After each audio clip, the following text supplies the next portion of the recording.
All Three Beards Media podcasts originate from the Gravitate Co-working Studio, sponsored by Revelton Distilling Company.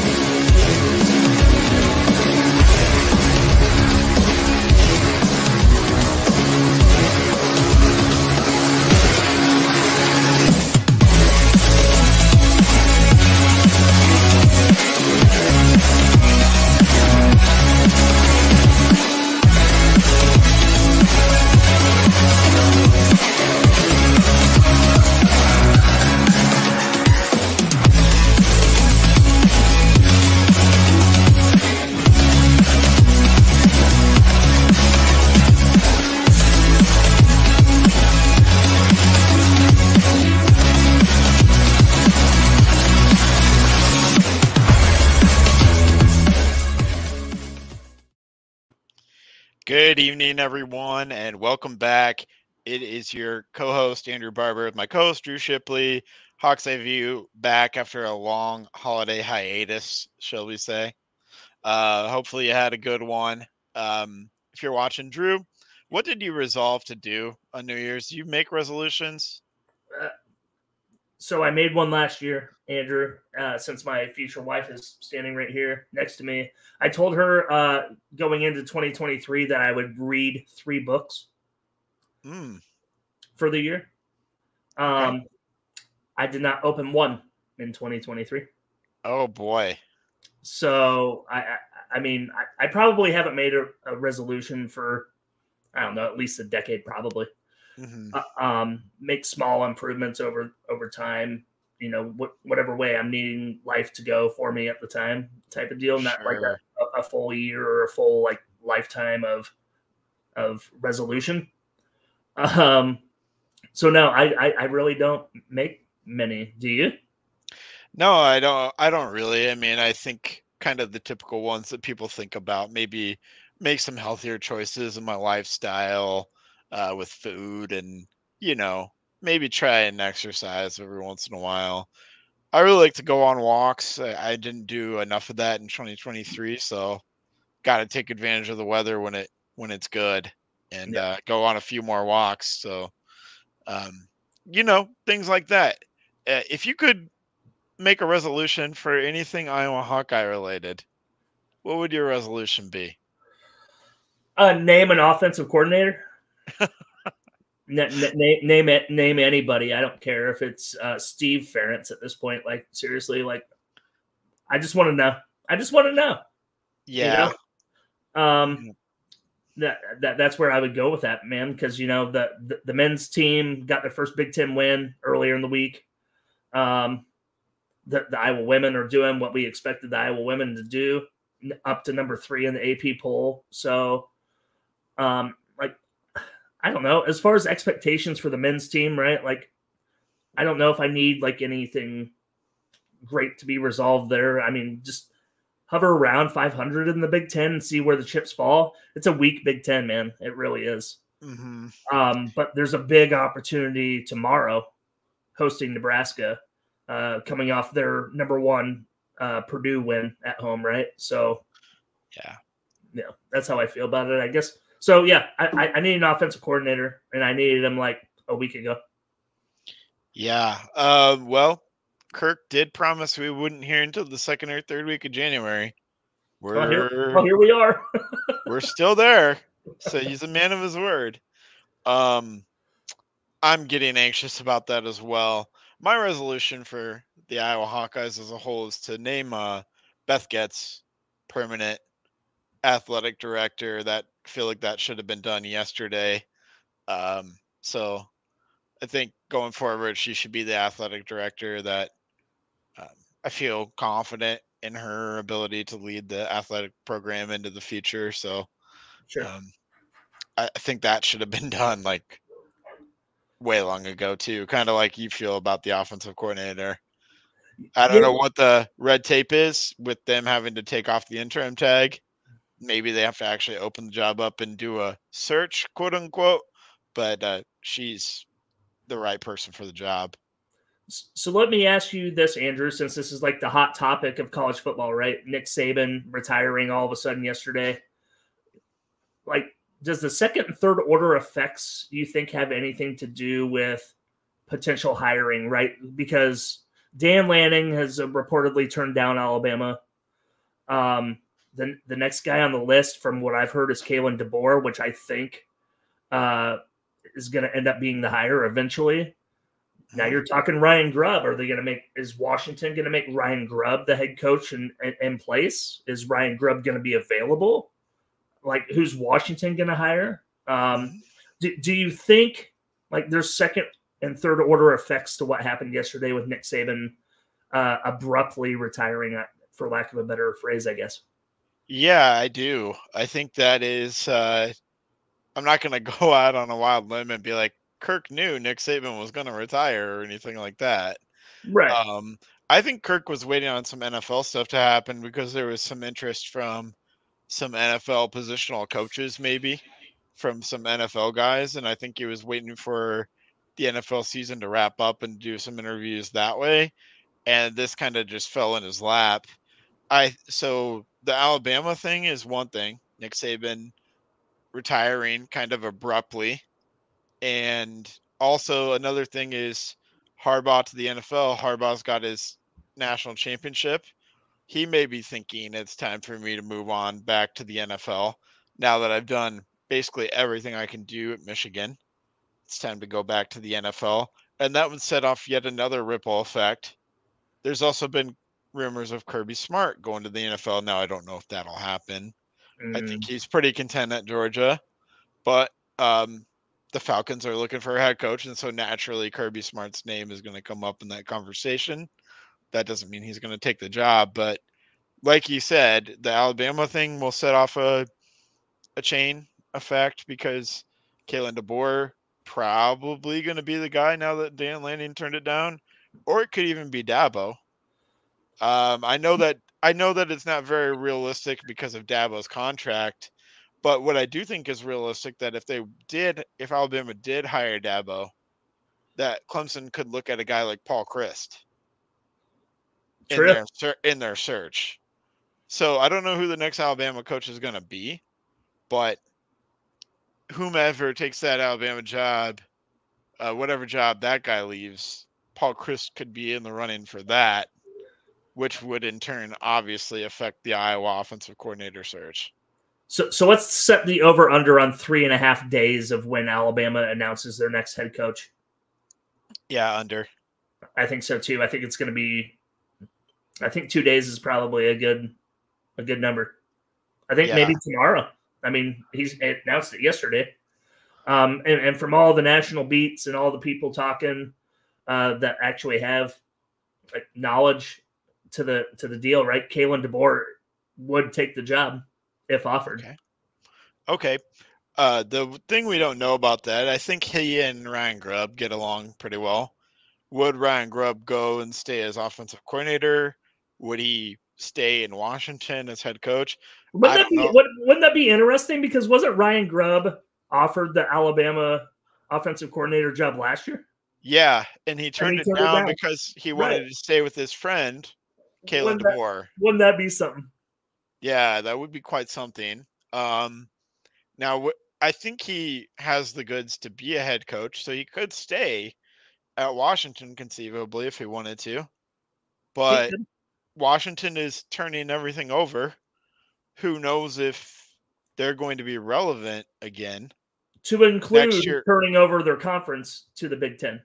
Right. And who knows what they're going to look like in the new Big Ten, and they're losing a lot of talent. It's not just a reloading scenario there in Washington.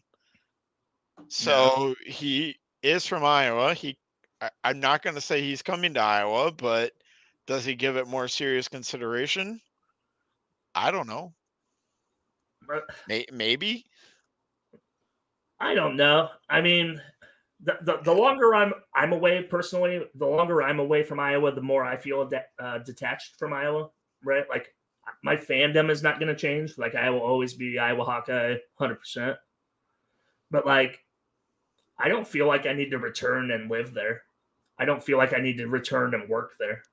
You know, I I don't know. Like the longer you are away from home, the more content you are with where you're at or where you can go. Iowa's a small place, man. 3 million people. You know, there's that many people within like 50 miles of me in the circumference. So Yeah. I mean, definitely a big change in life. So I don't know. I'd say the longer that he's away from Iowa, from home, the less of a factor that may be in decision making. And like you said, like Kalen DeBoer is his friend, so like he I think he follows him to Alabama if that's the case. Honestly, Yeah, could very well be. And who knows? You know, whenever Kirk maybe decides to hang it up, maybe he's a name that pops up as a potential replacement. I think that's a very plausible thing. I just don't know if he'll come as an offensive coordinator first. That's another thing. That's another thing, Andrew. We're talking about Kirk Ferentz coming up on 69, right? Yeah. Kalen DeBoer's got 3 decades of coaching left in him, probably.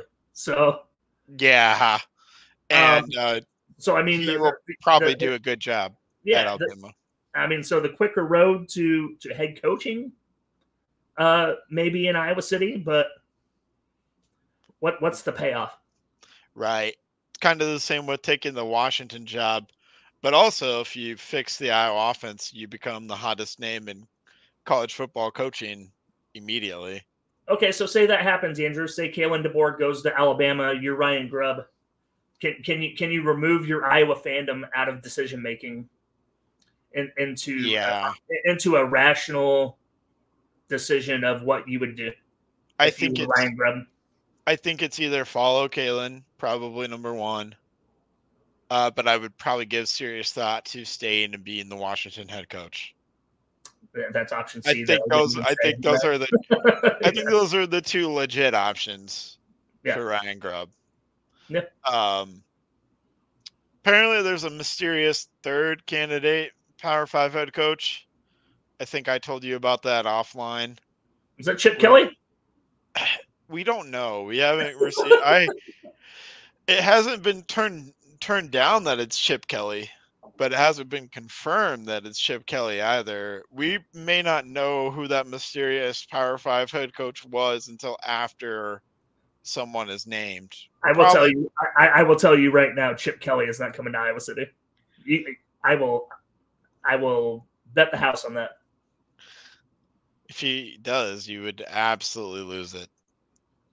I would lose it. Yeah, I'd be super excited because if the fact that Kirk Ferentz actually hired that man, like, he would give full control to the offense to him. He has to, right? Like, Chip Kelly's not coming here to just be the face or be like the guy with the freaking headset. Like, he's calling the plays. He's running his offense. Yeah, I agree. Lose their minds. I agree. Well, let's flip the script to guys who are coming back to Iowa, because there's a lot of them. And it's probably just easier to name the ones that aren't coming back. The big one, Cooper DeJean, decided to go to the NFL. And Eric All and Logan Lee are probably going to move on and try their hand at the NFL as well. Joe Evans is out of eligibility, so he cannot be back. But other than that, everybody is coming back. The biggest of which, the top 3 of which are both of the linebackers, Jay Higgins and Nick Jackson. I think that's huge. Otherwise, we were going to have to completely turn over at linebacker, which can be difficult. And Sebastian Castro coming back in the defensive backfield. But Jamari Harris, Quinn Schulte, it's essentially the defensive backfield that we saw in the bowl game minus Cooper DeJean, and for the last couple games without Cooper DeJean, which is pretty good. So I feel great about Iowa's defense specifically next year with everybody that's coming back. Yeah, I'd say my glass is half full when it comes to the Iowa defense, right? Like, you're not used to saying that, right? Like, but I think the Iowa defense might be better next year than this year. without Cooper DeJean, and that's a bold statement. That's an absolutely bold statement. But I think it can be, and I think it will be. Well, yeah, because not only do you have those guys coming back, you've got Xavier Nwankpa in his third year, so he'll ascend a bit more. Aaron Graves is probably going to ascend a bit more.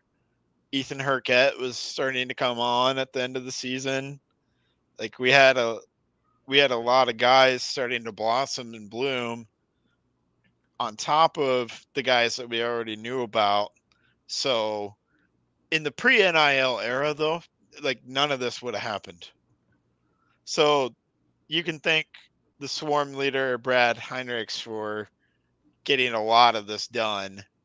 And specifically the NIL era, it's as much about addition as it is retention. And they really focused on retaining players, which I think is a good move because you can't get a guy like Luke Lachey or Sebastian Castro or Jay Higgins or Nick Jackson, who we got out of the portal last year. You can't find that level of talent in the portal if you're Iowa. 100%. And I would say this, Andrew, since we're talking the offensive side of the ball now with Luke Lachey, I'm not sure he comes back if he doesn't get hurt. Like if he has a healthy 2023 season, he might be in the same boat as Cooper DeJean. You know, like right. no doubt you got to go to the draft, my man. Like, but now coming off, that devastating leg injury, like I think there is some upside to him coming back. Yeah, there's a lot of upside to him coming back. He's going to be the focus, one of the top focuses in the passing game for sure. Yeah. So, on that note, couple things I think Iowa needs to attack in the portal. I think they need to find a backup quarterback who can push for the starting job, potentially.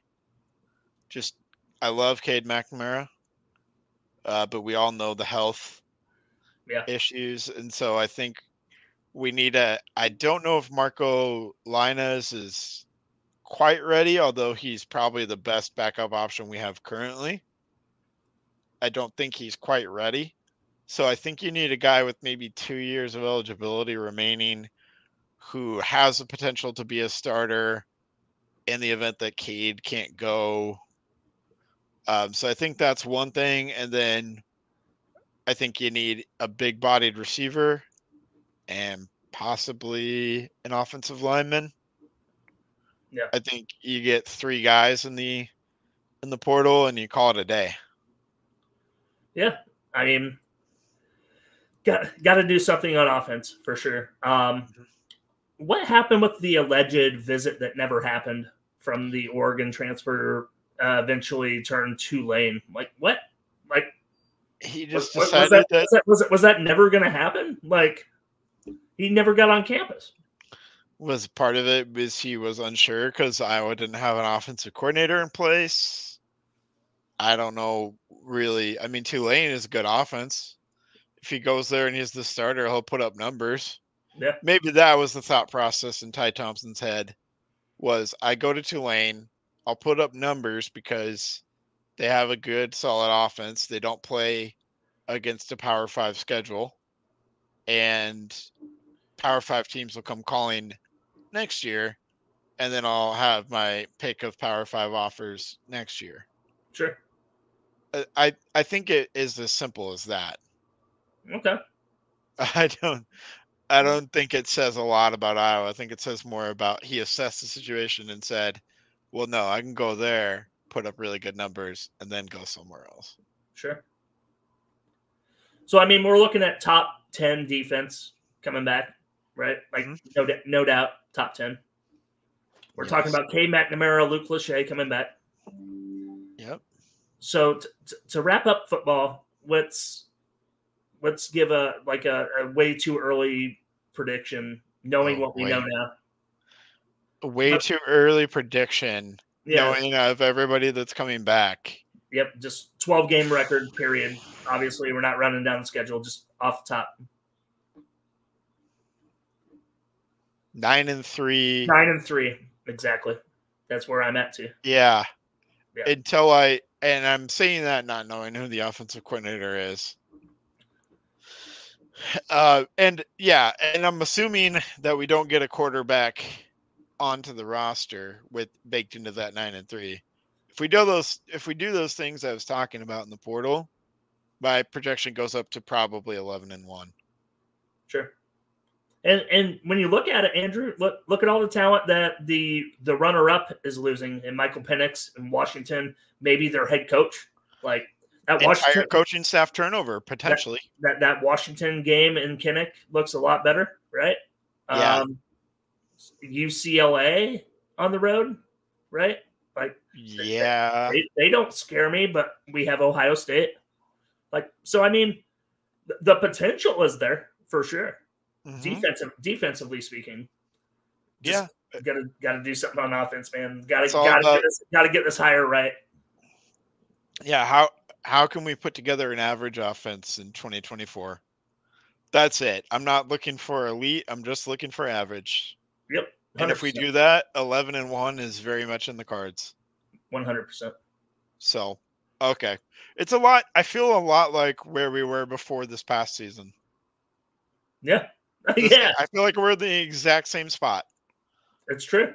And it can either go way up, depending on who the offensive coordinator is, whom we acquire, if Kirk Ferentz gives full control, or it can get worse because maybe the defense regresses a little bit, special teams regresses a little bit without Cooper DeJean, and we drop some games we're not supposed to, and we end up like 7-5. This team is also potential for that. Yeah. So, but I think this team is a bowl-bound team, regardless of what happens on the offense. I think they're going to find a way to seven wins. Yeah, that's the floor for sure. No doubt. 7-5 is the floor. 11-1 is the ceiling in my mind. Yep. Agreed. And with the expanded playoffs, 11-1, probably gets you in that 12-team conversation. If the 11 wins are where they're supposed to be. You know what I mean? Like their one win or their one loss is it's Ohio State, and it looks somewhat competitive. Right. Yeah, I would agree. If their one loss is Northwestern, like I'm not even sure if they're on the schedule. I don't remember. Ooh. Then you're talking something different. Hey, I think Northwestern might be an ascending team because they just hired South Dakota State's offensive coordinator to be their offensive coordinator. Okay. I like that move for them. Yeah.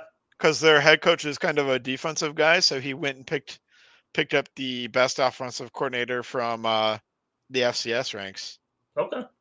And just said, I'm going to hire the best offensive coordinator from the FCS ranks. Because that's worked out pretty well. Yeah. Yeah. It has. So Kalen DeBoer. Yeah. Ryan Grubb. Right. Exactly. Exactly. I wanted Iowa to go after him actually, but they did not. So here we are. All right. Let's flip to my favorite subject to talk about right now in Iowa athletics, and that's just Caitlin Clark. Oh, okay. She's dominant. She's okay, I suppose. I mean, yeah, another triple-double against Purdue. I think she had a triple-double in the last game before that, too. I mean, I feel like it's a triple-double every night now. She's just... Did you see the behind-the-back pass? Behind-the-back no-look pass? I did. The shot that didn't count? Yeah. Right. Or it was invalid, as Scott Docterman said. Oh, I saw that too. That made me cringe. Too soon, he said. Yeah, too soon. Way too soon.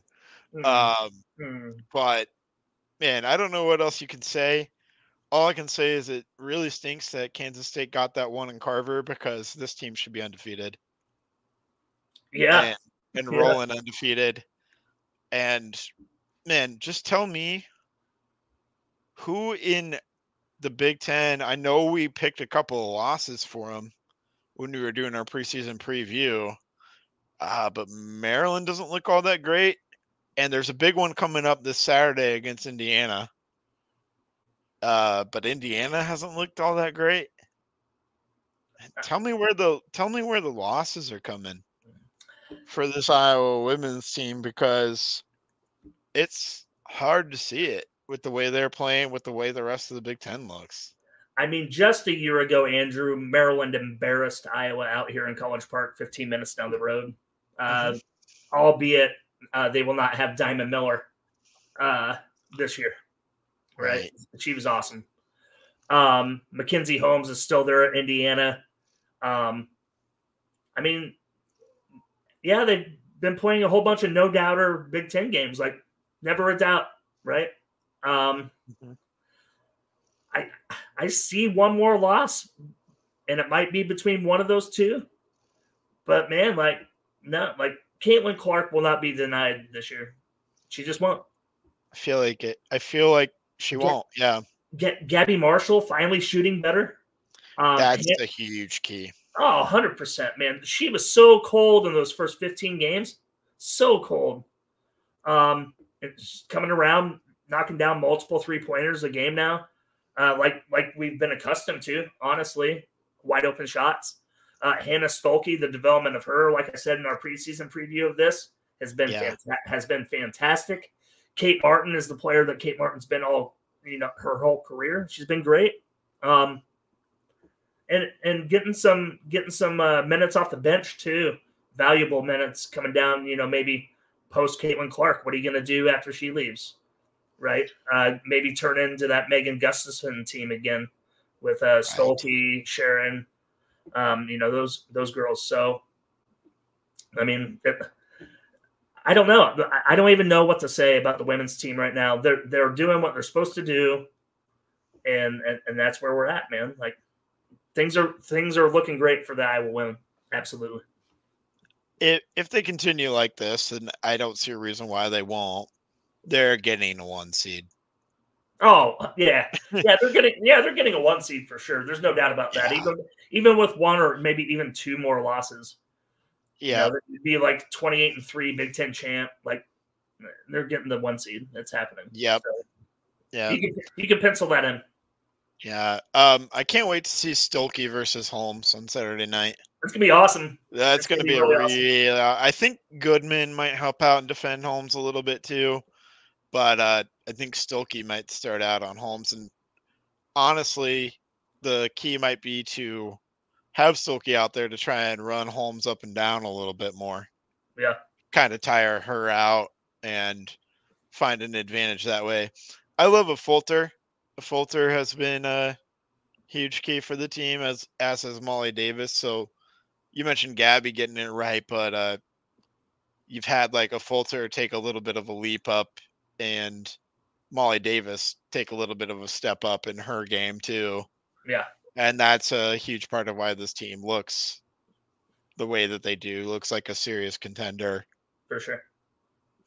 That we weren't expecting. I haven't run the numbers, but it feels like Caitlin Clark's going to break the scoring record for women's college basketball at some point this season. I think they said like February 15th.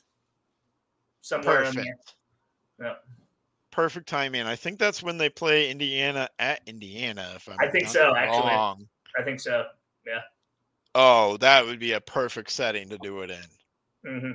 At Assembly Hall, those fans don't really like her for whatever reason. That'd be a perfect place to do it for Caitlin Clark. Yeah. All right. Men's basketball. Man, it's a big basketball weekend for Iowa. Friday and Saturday in Carver is going to be nuts. David Eichel, if you're listening, maybe we'll send this to you, but just go out of town this weekend. Just go out of town. I know it's been a running joke that good things happen to Iowa athletics when you're out of town, but we need it because this men's team needs another win. They got their first win against Rutgers, which was good. They really controlled that game. It didn't feel like it was in doubt, really. I know the score says they won by 9 points. Maybe it didn't close out the game very well, but that was a good win. You can't really drop to 0-4 in conference and expect to do anything. They're 1-3 in conference, and their game on Friday night is against a Nebraska team that's hot right now. And then they go to Minnesota, who's 3-1 in conference, for their next game. Those two are pretty winnable games, like you kind of mentioned earlier.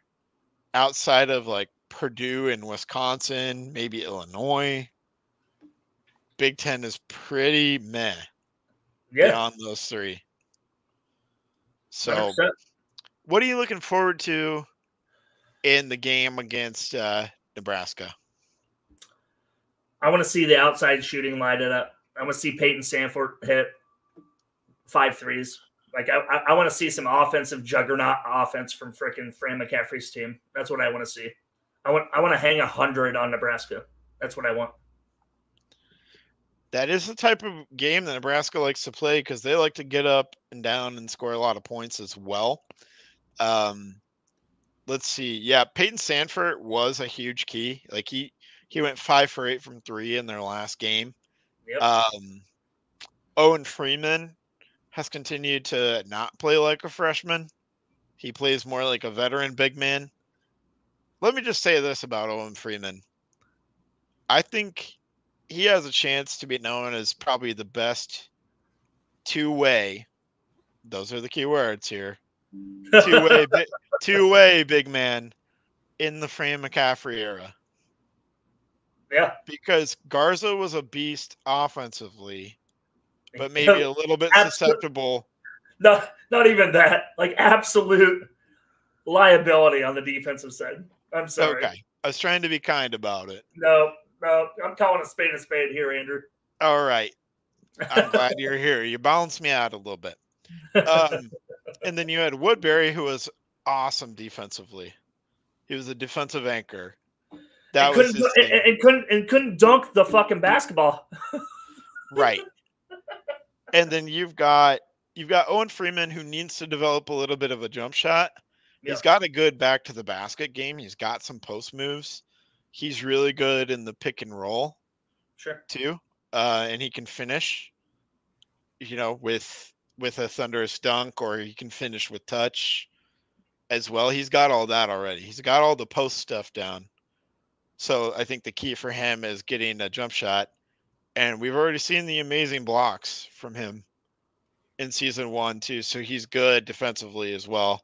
Yeah. He's huge as far as rebounding goes for a team that needs rebounding a lot. Owen Freeman is huge key for this year's team, and just a freshman. So he's going to develop. I think he's going to be known as the best two-way big man by the end of his career. Well, he's definitely all Big Ten freshman, right? Of the year. Oh yeah. That's it. Like he might be all Big Ten period, third team, all, honorable mention maybe. Yeah, he's fantastic, man. But his rim protection is something to behold as a freshman. Like that's something you can't teach, I don't think. Right. I think that's instinct. I think that is physical tools that he's been God-given to be able to make that happen. He's fantastic. He's got to be top 5 of blocks in the Big Ten, right? Oh, yeah, for sure. Well, okay, so Edey is probably first team all conference as a center. Sure. And then I think second team all conference center comes down to Freeman and Steven Crowell from Wisconsin. Maybe Cliff Omarui from Rutgers, maybe. Those are the 3 guys who are going to battle it out for those all conference spots at center behind Edey. Sure. But Freeman's in that conversation. Yep. No doubt. So love Owen Freeman. We'll talk a little bit more Hawks. We got to take a break right now and thank our sponsors at Revelton and then Kyle Lehman at Wintrust Mortgage. Why take the best corn in the world and make it into fuel when you could make it into whiskey? That's the question that launched Revelton, Iowa's most visible and fastest growing distillery. Owners Rob and Christy Taylor embrace the grain-to-glass philosophy, sourcing ingredients locally and overseeing on-premises production and bottling at their facility in Osceola. one sip, and you'll agree that Revelton's handcrafted whiskeys, gins, and vodkas are the best you've ever tasted. And with the launch of their rye whiskey, made with 100% Iowa-grown rye and corn, and their new bourbon coming soon, there's more Revelton to love than ever. Iowa's own Revelton Distillery. ReveltonDistillery.com. The great thing about working from home is working from home. The worst thing is working from home, especially for face-to-face collaborations with customers and coworkers. And let's face it, coffee shop meetings are neither private nor professional. So skip the trip to Starbs and investigate Gravitate Co-working Space. For more than 10 years, Gravitate has provided large and small office and conference spaces perfect for hosting meetings, workshops, or other events, as well as private phone booths for confidential conversations. Plus, all spaces include secure fiber internet, free coffee, and access to a kitchenette. All you need is your laptop. Gravitate does the rest. And renting space at Gravitate is surprisingly affordable. An hour of office space costs about the same as venti caramel macchiatos and breakfast sandwiches for two. Daily and monthly rates are also available with no long-term commitment. Learn more at gravitatecoworking.com. That's gravitatecoworking.com.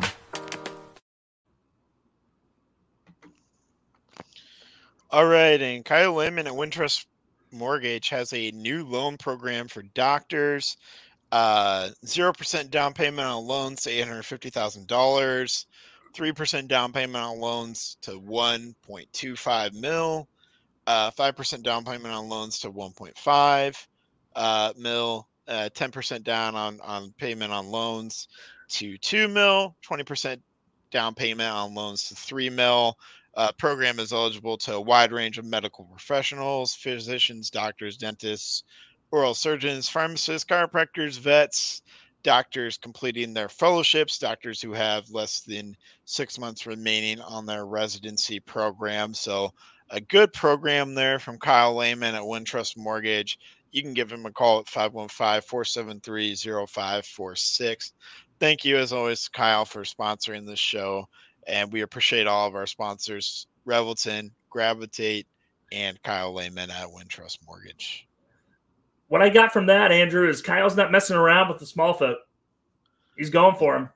No, Kyle's a high roller, apparently. I like it. I like his style. Love it. Love it. Man, big one in Iowa City tomorrow night. Do you have a prediction for tomorrow night, Friday night? And then we'll flip the script to Saturday night.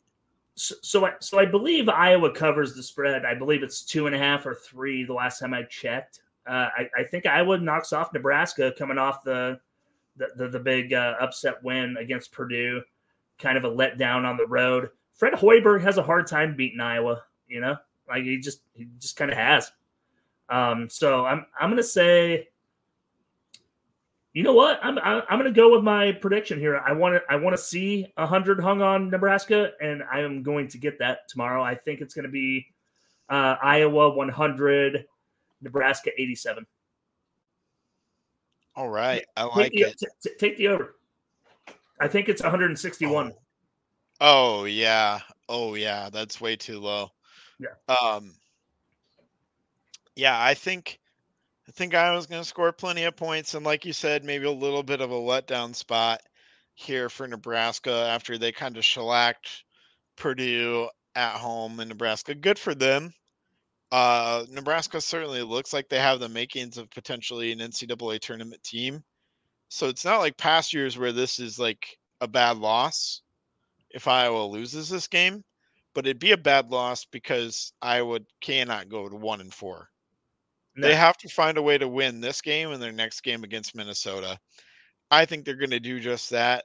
Like you said, Iowa's probably going to win by 3 or more, I think. I'm going to mark this down as like a 6-point win, and it's probably going to look something like 89-83 or something like that. Iowa just finds a way to close it out late, and Sanford and Perkins take care of business with a little bit of Owen Freeman mixed in there. Owen Freeman versus Rink Mast. I didn't mention him in the all-conference stuff, but Rink Mast is a big key as to why Nebraska had a chance against Purdue and beat Purdue so soundly because I actually had someone to contend with him. So look at that matchup, because I think Freeman versus Mast, and then Perkins versus Keisei Tomanyanga, who's the main scorer for Nebraska. And he's a very exciting player to watch, but Perkins is going to have to be the guy to lock down on the perimeter, and Freeman's going to have to lock down in the middle. And if those two things happen, Iowa's going to win this game on Friday night. Yeah, man. Tony Perkins on the defensive end all season long, right? Like he's been a dog, an absolute dog. And if you get like the 15, 18 points out of him as well, like that's all we need. That's all we need from Tony Perkins, man. Like anything over that is gravy. Yeah. I'd love to go on a little deep dive, and maybe I should have done this before we got on the air, but Iowa's record when Tony Perkins scores 15 or more, I'm going to bet it's pretty good. Oh, yeah, for sure. I'm going to bet it's probably not undefeated, but it's probably pretty close. It's probably something like 45-5. Something like that, yeah. I can't say that. That's way too many games. Okay, yeah, maybe. Because he probably hasn't scored 15 that many times. Yeah. No, yeah. Probably more like 20-5. Yeah, that feels right. Yeah. That feels right. Yeah. But I'll bring that to you guys at some point. Want to see Brock Harding play a little bit more too. Big one. His last game, he had a hard time handling the basketball. That's kind of the up and downs of a freshman point guard. But I think you can kind of tell that he is absolutely the future at point guard. And he and Freeman have kind of this connection because they played together for that year in high school, and they played AAU together. So you can kind of see the connection that Harding and Freeman have, and I really like the 1-2. Not this year, maybe as much as going forward for Iowa. That's going to be the core of the team is Harding and Freeman. I need about 10, 15 more pounds on Brock Harding. I think you'll get that. He's a hard worker. You can see where he'll make it. That's something within his control when he matures, right? Like that's not a knock on him by any means, but I think he needs to get a little bit bigger for Big Ten play. He will be great. He will be an all Big Ten player at some point. Yeah, I think you're spot on there. So let's move to the big one. We've got number 3 Iowa 16-1 hosting the Indiana Hoosiers on a Saturday night, 7:00. Gus Johnson, national TV on Fox. Huge game for women's basketball. It's probably going to be one of the most watched games of the regular season. And yeah, Indiana, Iowa, women's basketball. It's sort of a rivalry brewing here. Yeah. I mean, the cream of the crop of the Big Ten, right? Like those two are it. And then maybe Maryland. Michigan State gave Iowa a pretty good run too. That's true. And their record's not too shabby either. But I don't, honestly, between you and me and all of our fans out here, I know absolutely nothing about Michigan State. I just know that they gave Iowa a pretty good game. Yeah, I'm with you there. But let's lock in on Indiana. So you mentioned Mackenzie Holmes. Yeah. They have Sarah Scalia, Garzon, and Sydney Parrish. All of those are key team members that came back. Chloe Moore McNeil is back as well. They lost Berger, was her name. I believe it was Grace Berger. I think so. Yeah, she was a huge key for them too. So maybe a little bit of a drop off there, but there's a lot of talent on this team, and Chloe Moore McNeil is kind of going to be the one that's going to guard Caitlin Clark most of the time, and then Scalia, Garzon, and Parrish are just going to look to splash threes kind of around, and Moore McNeil to a lesser extent. So Scalia shoots 44.6. Garzon shoots 44%. Parrish shoots 37.5%. Moore McNeil shoots 40.5%. So this is all from 3?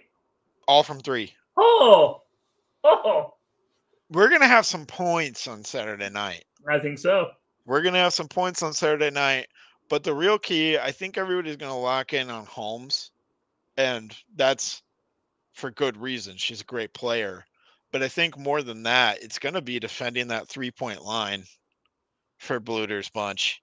Yeah. I think a Fulter and Gabby and Kate are going to have to do a really good job around Caitlin Clark of closing down on those shooters. It might almost be a Luka Garza situation. You remember when teams would just kind of let Garza get his and lock down others? Yeah, and that's how they would win the game. Oregon did it in the tournament. Yeah, knocked us Michigan. Michigan did that famously. Garza scored 44 or something. Yeah, against Michigan. Yeah, one time, and we lost. Mm-hmm.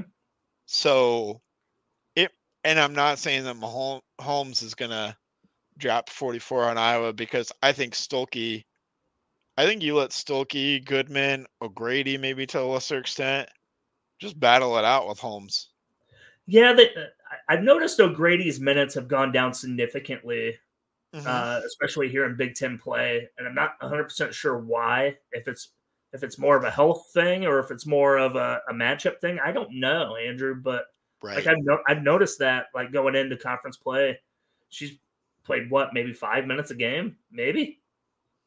Yeah, not a lot. No. Let me look so I can talk intelligently. Sure.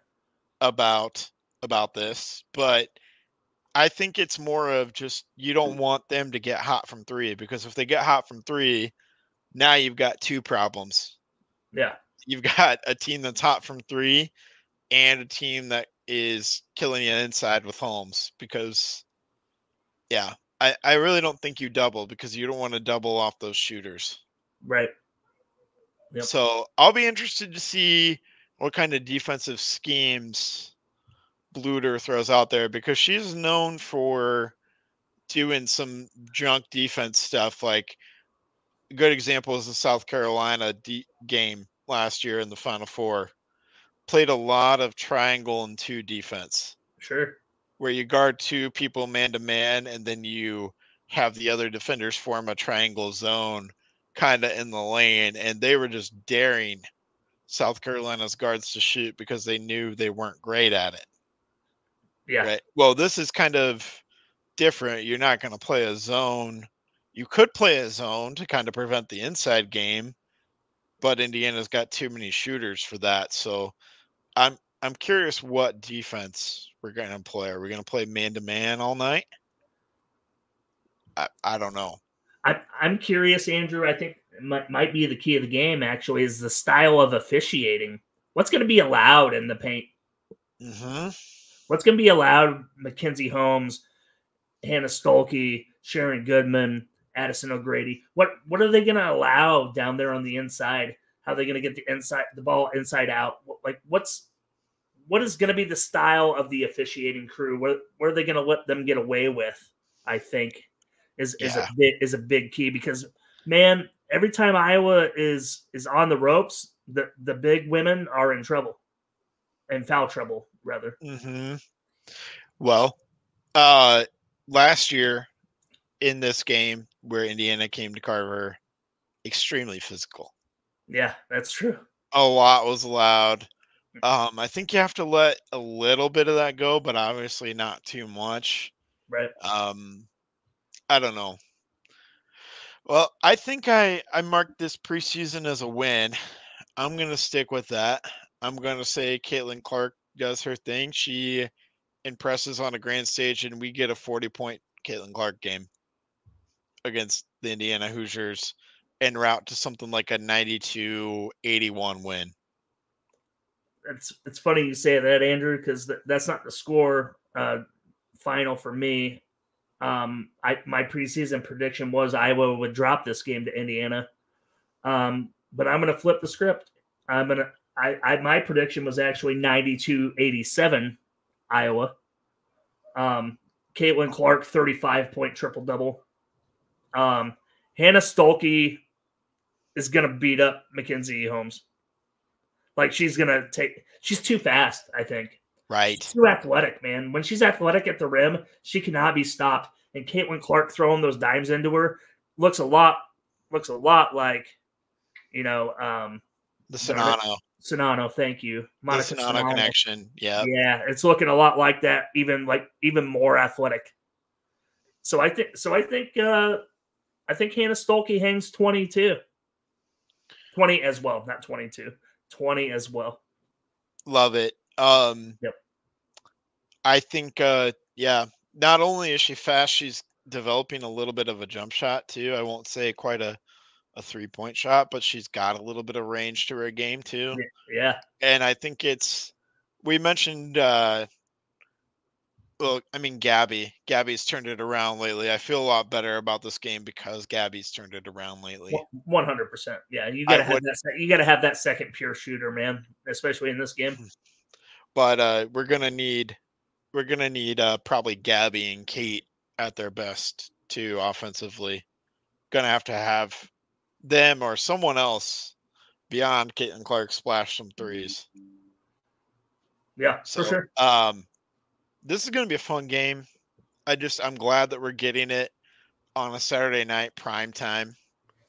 That's going to be cool. Gus Johnson with Gus Johnson, like we're major. This is a major moment for women's college basketball for sure. Fox prime time, yeah, absolutely. Yeah, I'm curious as to what the number is on television for ratings. Maybe like 4 or 5 million is my guess. Could be really good because while it is NFL wildcard weekend, the Saturday night NFL game is on Peacock only. Peacock only. That's true. And people are gonna not go to Peacock only. They're gonna go to Fox. I didn't even think about that. Yeah, this is gonna. Don't be surprised when this actually trumps the Saturday night NFL game against the Dolphins and Chiefs. Holy cow! Yeah, that's crazy to think, but it might happen. I mean, I know what I'm going to do. I'm going to watch this game and then flip over to Peacock after this game is over to see the end. Well, yeah, because I mean, hell, NFL game's 4 hours, so I mean, you'll get the whole damn. You'll only miss like a quarter and a half watching the whole Iowa win. Right. Game. I'll be there for the start of the third quarter.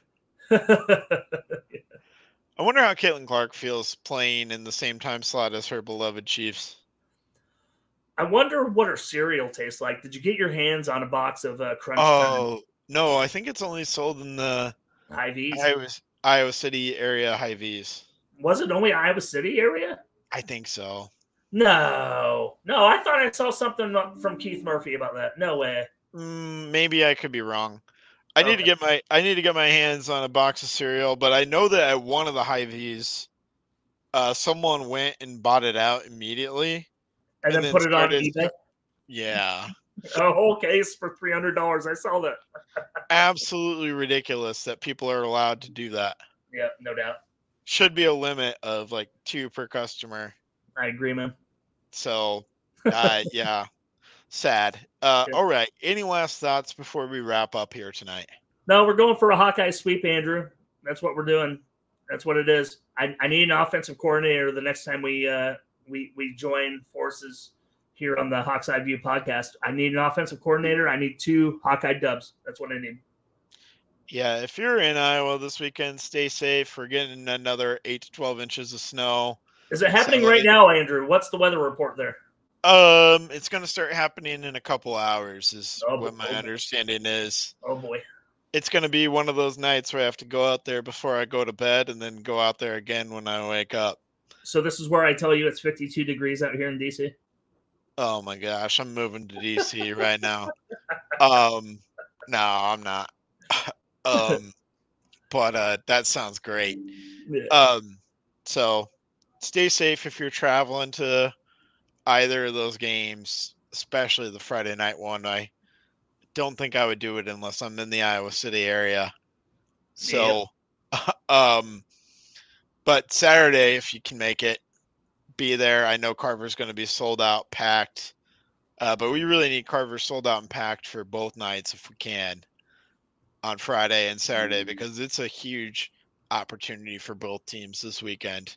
For sure. And I'm looking forward to it. So we will be back next Thursday to recap everything that happened this weekend, and hopefully, as Drew says, talk about the new offensive coordinator. Yeah, let's go. And all the changes that they're going to make. So thank you as always for listening to us. We appreciate each and every one of you. Have a great night, and go Hawks. Go Hawks. Let's go.